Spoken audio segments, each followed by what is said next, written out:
Hi, it's Marisa from BumblebeeApothecary.com. Today I'd like to share with you a list of the different ways that you can eat organ meats.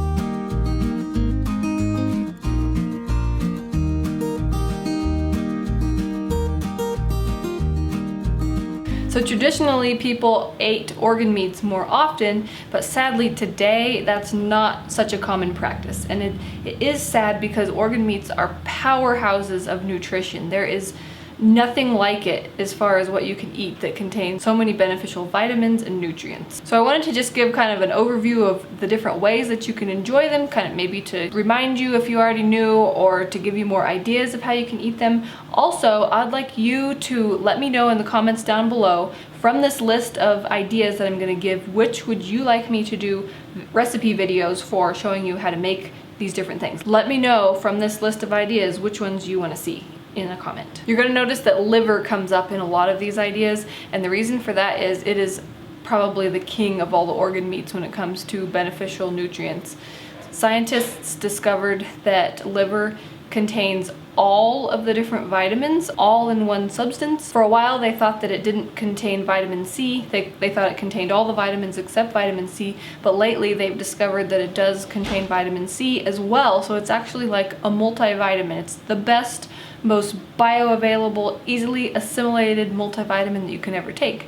And in fact, that's what I do. I take little pieces of liver raw, I swallow them every day, and that is one of the only ways that my body is able to use B vitamins properly. So I call raw liver the secret to my existence because it really helps me feel good and be able to do the different things that I do. Otherwise, without it, I can sure tell I'm missing something. So let's jump into this list of ideas now. At the top of my list is chicken liver pate. This is a really easy way to get started cooking liver and eating it. It's a form that a lot of people enjoy even if they're not big liver fans. And for myself, that's definitely true. I don't enjoy eating beef liver, for example. It has a strong taste. Even if you do the different things to it to kind of try to get rid of the taste, I can't enjoy it. I so wish I did because my body needs it so badly, but that's why I swallow it raw. But anyway, chicken livers are a lot more mild and they're smaller, you know, less intimidating to deal with. So it's a very doable way to get started with eating organ meats and liver. It's very easy to make. I really do enjoy eating chicken liver pate. Since it's milder, it's, you know, doable, and you can serve it with different things to dip in it, crackers if you're eating those, or sliced vegetables to dip.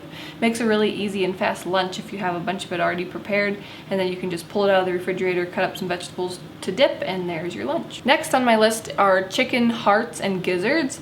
Now I really enjoy chicken hearts and gizzards. My kids do too. They're really easy to cook as well. You can saute up some onions until they're nice and soft and then add the hearts or gizzards to the skillet, and they're really tasty. It tastes pretty much just like dark meat chicken. And then if you're talking about liver, it's worth mentioning regular liver and onions, so beef liver.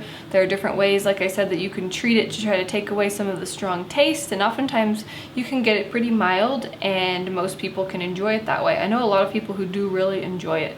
If you add some bacon to the onions, that's even better.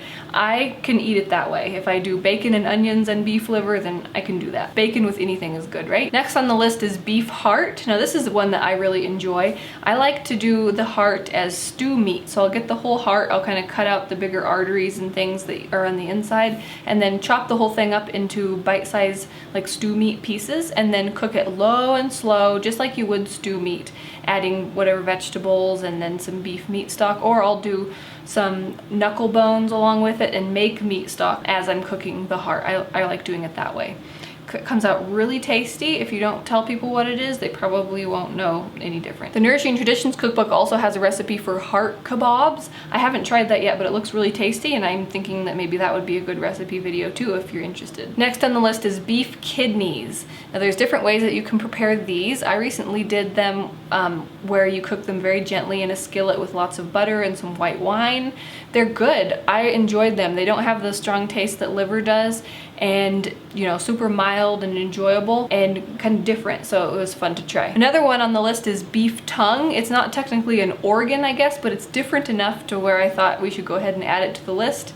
It's a really great chunk of meat. It really is. You just have to stop thinking about what it is and enjoy it. One of my favorite ways to do it is to cook it low and slow, get it nice and tender, and then take off the outer skin. Once it's cooked, the skin comes off really easily, and then shred it all up and then add seasoning to make it be taco meat, and it's delicious taco meat. It's tender and just like nice shredded beef. If you know people would not enjoy eating it, then that's a good way to serve it to them and they won't know any different. Also on the list is brain. Now this is not something that I have done. The Nourishing Traditions cookbook has some recipes for brain, and I am curious to try them, so if you would be interested in seeing me do one of those recipes, I will for sure try it out and do a recipe video preparing brains. They're supposed to be very beneficial, and if you want to see it, I'm down for trying it, so let me know what you think in the comments. Also in this list is fish roe. Again, not technically an organ because it's eggs, but so nutritious. So caviar, different types of fish eggs. You definitely want to make an effort to try to get some good quality ones without additives and include them in your diet. They're really tasty. They're kind of salty. They're really delicious on crackers or on little pieces of vegetables or something. Babies also really like to eat them. They make good little tiny foods for them to try to pick up, and they're nice and soft. So full of nutrition.